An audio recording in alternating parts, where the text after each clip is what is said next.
chers collègues, il est temps de conclure. Nous avons pu nous rendre compte que l'exercice du mandat à la tête de l'UMS est loin d'être un long fleuve tranquille. Mais les vicissitudes rencontrées ne représentent rien face à la conscience d'avoir eu l'opportunité et le plaisir de s'être rendu utile. Parfois, ces difficultés sont même le prix à payer pour l'éclosion de la vérité. Ce n'est pas le chemin qui est difficile, disait Søren Kierkegaard, mais le difficile qui est le chemin.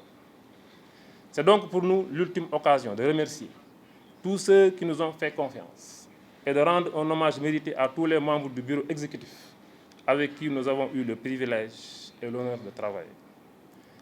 La réussite ne se mesure pas toujours à l'aune du résultat final, mais à la conscience d'avoir fait son devoir.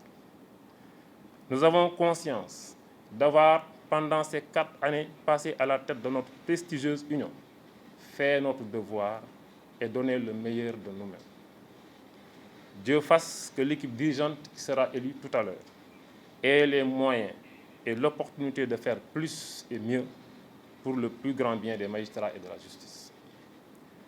Nous formulons ce vœu avec d'autant plus d'espoir que les dynamiques en cours en Afrique comme partout ailleurs démontrent que l'idée d'une gouvernance judiciaire réformée à la dimension d'un véritable pouvoir est définitivement ancrée dans les esprits et s'impose de plus en plus comme une perspective inéluctable.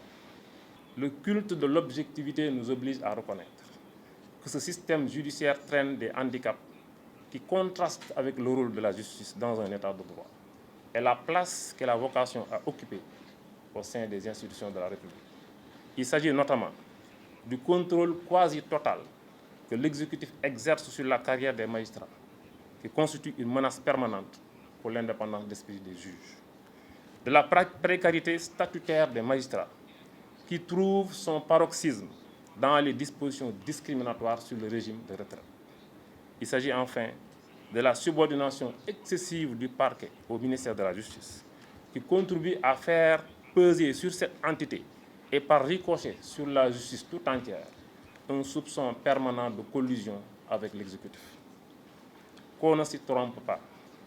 La meilleure manière de protéger les magistrats est de travailler à rendre la justice plus indépendante et plus crédible. Car la justice tire son autorité de la confiance qu'elle inspire aux citoyens. Ce n'est donc pas la force qui fait la justice, mais la justice qui fait la force. Comme nous le disait fort justement Victor Hugo, je cite, « On résiste à l'invasion des armées, mais on ne résiste pas à l'invasion des idées ».